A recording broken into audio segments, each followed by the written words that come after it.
Gracias, Juan Carlos. Muy buen día a todos y a todas. El nombre mío es Diego Arias. Yo tengo que agradecer, por supuesto, la invitación a este que creo es un escenario y un momento privilegiado.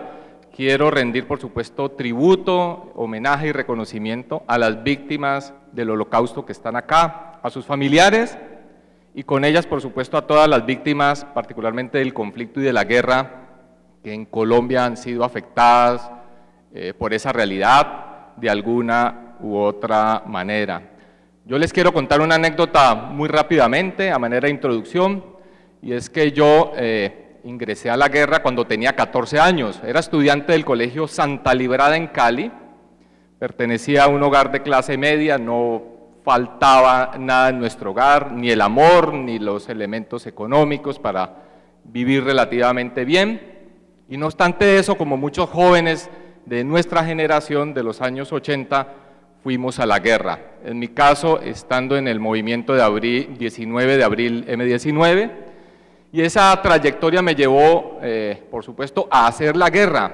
pero de alguna otra forma también a padecer algunas de sus consecuencias. Yo estuve sometido bajo tortura 23 días aquí en una instalación militar. Estuve en la cárcel durante un tiempo siendo menor de edad, sin ningún tipo de garantía ni de juicio en un Estado de Derecho, pero por supuesto ese padecimiento no se compara con el de quienes del otro lado, la población civil y también los miembros de la fuerza pública y del Estado, también digamos han sido víctimas de esa confrontación. Para ellos también mi reconocimiento, y parte de esa anécdota se refiere a que en ese momento, y teniendo yo 14 años, mi madre me acompaña acá, un hermano, han estado vinculados siempre, digamos, a una opción espiritual, y yo recuerdo que en el momento en que yo estaba ingresando a la guerra, se estaba iniciando el apostolado de William Soto Santiago, y a usted, William Bermúdez, también tuve el honor de reconocerle, estando joven, solo con 14 años. De manera que me complace enormemente este escenario, y eso es lo primero que quiero sumarme, como lo hizo el doctor José Luis Pérez, aquí la llegada de esta fuerza de hombres y mujeres de distintas edades y condiciones, a lo mejor de opciones políticas de distinta índole, nos junta en la urgencia de construir paz a nivel global, a nivel del continente asediado por muchos conflictos y contradicciones, pero también a nivel de Colombia, a nivel de nuestra región y de la ciudad de Cali. Les animo que podamos honrar ese papel, esa posibilidad, esa oportunidad de ser constructores y constructoras de paz. Quiero dejarles a manera de titulares solamente, porque esta no es una ponencia académica, a manera de titulares, digamos, algunas ideas y preguntas para que ustedes, si a bien lo tienen, puedan trabajar sobre ellas y puedan encontrar algún tipo de respuestas. La primera de ellas es preguntarse por qué el ser humano va a la guerra. En mi caso, yo fui a la guerra pensando que frente a unas condiciones de injusticia, desigualdad y otras circunstancias en Colombia, el uso de las armas y de la guerra era una posibilidad de cambio y de transformación. Pero muchas otras personas y naciones enteras han ido y siguen yendo a la guerra. ¿Por qué vamos a la guerra? Yo quiero animarles a aproximar la idea de que vamos a la guerra por las mismas razones, básicamente, por las cuales individualmente todos tenemos pequeñas, medianas y grandes guerras. Hagan un ejercicio de conciencia, yo lo hago permanentemente, de verse a sí mismos y cuántos conflictos, cuántos odios, cuántos resentimientos, cuánta culpa, cuánta enojo no tenemos cada uno de nosotros, y cómo eso en la relación de la familia, del hogar, la comunidad, el barrio, etcétera, ayuda y forma situaciones, digamos, de violencia. En otra escala global, esos sentimientos de culpa, de vergüenza, de enojo, condiciones de discriminación y de otro tipo, llevan a colectivos enteros y a sociedades enteras a ir a la guerra, incluida la idea de considerarse superior o mejor que otros, e incluida la idea de que unos son buenos y otros son malos, e incluida la idea de que nosotros siempre tenemos la razón y los equivocados son los adversarios. La otra inquietud que quiero dejarles se refiere al tema de la violencia. Digamos, el aspecto armado, conflictivo, doloroso y trágico de la violencia es uno de ellos, pero les animo a pensar de qué manera otras situaciones que no implican el uso físico de la violencia contribuyen a ella. La discriminación, el no reconocimiento de derechos de otras personas, y por ese estilo muchas otras circunstancias, nuestros silencios, dejar por fuera, sin inclusión a muchos otros sectores, a muchas otras personas en razón de su credo, del color de su piel, de sus opciones políticas, sin que necesariamente ejerzamos la acción armada. De manera que preguntémonos qué otras formas de violencia nos llevan finalmente al límite superior de ese ejercicio, que es el ejercicio de la violencia física, incluido el de las guerras.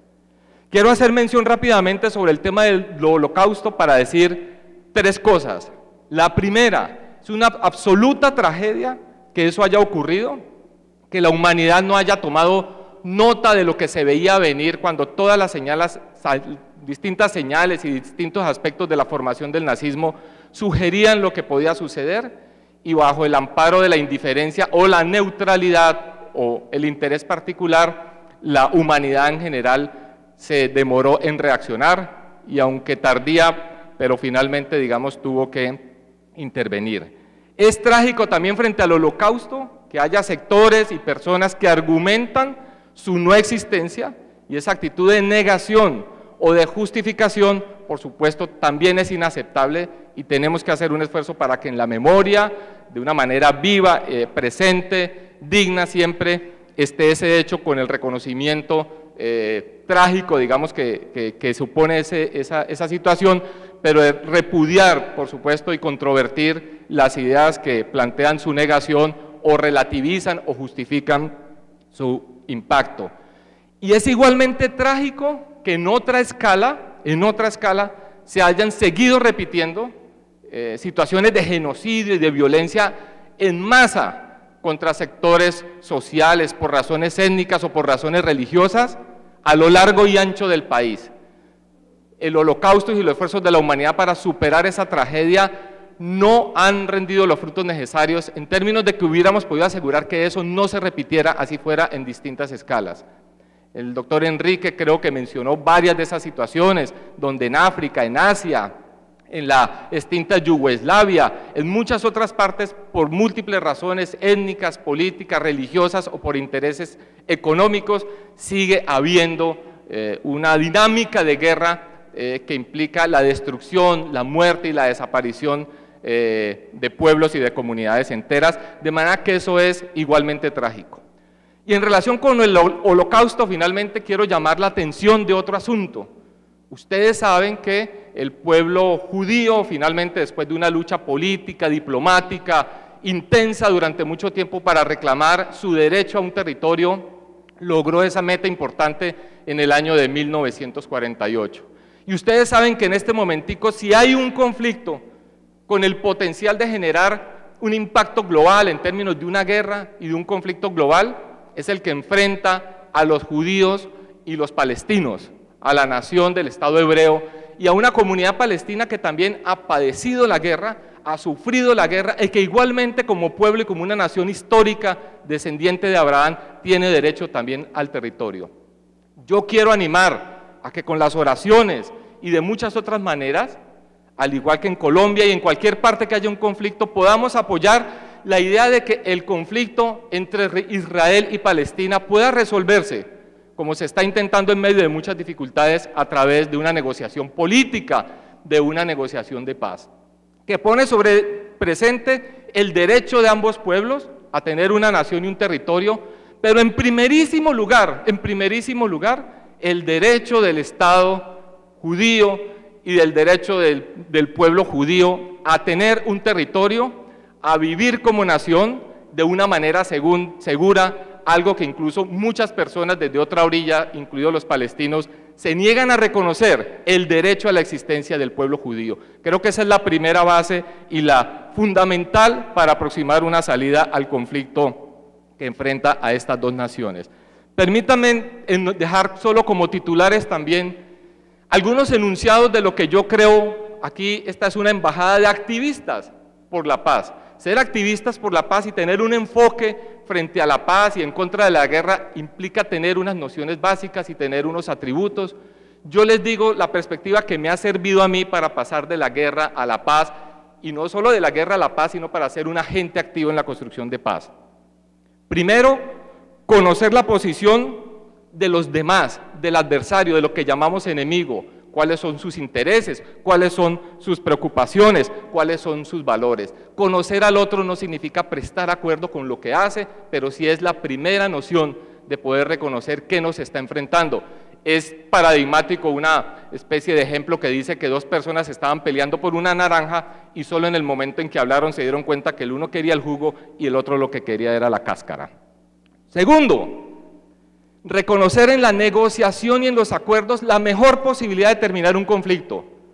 Uno puede creer que está lleno de razones y que el otro es ilegítimo, encarna el mal y muchas otras cosas, y proponerse acabar el conflicto a través de la desaparición del otro, su aniquilamiento o su derrota militar. La negociación sigue siendo, en todos los terrenos, el individual, el personal, el colectivo y en las naciones, las negociaciones siguen siendo la mejor manera de superar las condiciones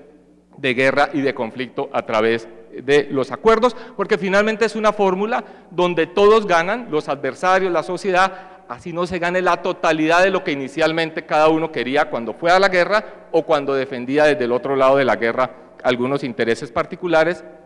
y reconocer que llegar a la paz tiene unos costos. Yo les animo a que cada uno se pregunte qué estamos dispuestos y qué debiera estar dispuesta la sociedad y la humanidad en aras de abandonar el camino de la guerra para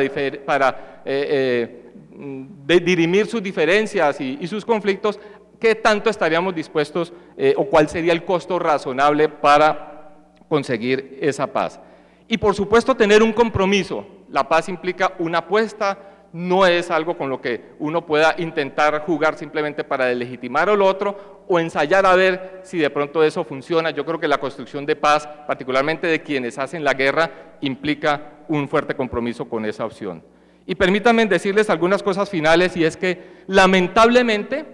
la paz es una condición donde tenemos un acuerdo para que nuestra individualidad y nuestra diferencia se pueda asumir y se pueda dirimir de una manera no violenta, a través del diálogo, de ejercicios políticos y otros, pero la guerra deja una consecuencia y es la fractura de nuestra identidad común, de nuestros vínculos, de nuestras relaciones. Nosotros podemos construir paz, pero no necesariamente llevar a la reconciliación, de manera que yo animaría que esta reflexión de construcción de paz la acerquemos en un sentido humano y espiritual a una categoría y una palabra que está haciendo falta en esta conversación y se llama reconciliación. Lo que estoy diciendo es que no es suficiente construir y trabajar por la paz, sino construir y trabajar por la reconciliación, porque la reconciliación es la que nos junta en nuestro sentido más esencial, que es el de la humanidad común, y eso implica algunos valores también de tipo espiritual y humano, la posibilidad de aproximarnos al perdón y el reconocimiento de que la vida es sagrada. Yo en esto quiero invocar dos cosas: el mensaje cristiano de Jesucristo en relación al mandato de amarnos los unos a los otros y en relación con la bienaventuranza de quienes construyen y hacen la paz. Dos cosas finales. Hay una pregunta que hizo usted, querida dama, creo, o no sé si era usted la que estaba en el video, pero igual, es una pregunta que nos hacemos todos y es: ¿dónde estaba Dios cuando ocurrieron estas tragedias? ¿Dónde está Dios cuando siguen ocurriendo las tragedias? Quienes consideran, y yo respeto mucho esas posiciones, que es voluntad de Dios, yo quiero decirles que no creo que las guerras ocurran por la voluntad de Dios. Yo creo que Dios, en el respeto por el libre albedrío del linaje humano, digamos, termina aceptando que las guerras ocurren. Pero no podemos convenir en que las guerras ocurren por una voluntad divina, y como especie humana yo creo que debemos asumir la responsabilidad de que la realidad que está afuera y la realidad que vivimos adentro en mucho es nuestra propia responsabilidad. Las guerras son creación del ser humano, no obstante que pueda haber una invocación histórica, teológica, hace mucho tiempo en relación con el enfrentamiento y el bien y el mal, pero yo creo que es hora de asumir la responsabilidad de nuestros actos humanos y no responsabilizar a Dios digamos, por la ocurrencia de la violencia, de los conflictos y de las guerras. Les dejo con una frase finalmente, y es esta. Dice: ganar la paz no significa solamente evitar la confrontación armada, sino elaborar con tesón e inteligencia los instrumentos que permitan erradicar las causas de la violencia individual y colectiva, la injusticia y la opresión, la ignorancia y la miseria, la intolerancia y la discriminación. Necesitamos edificar sin pausa un armazón de nuevos valores y actitudes que ocupe el lugar de la cultura bélica que ha venido modulando desde hace siglos el curso de nuestra civilización. Ganar la paz significa triunfar en el empeño de construir en democracia una nueva cultura de tolerancia y generosidad, lo cual es en síntesis una tarea de amor. Muchas gracias.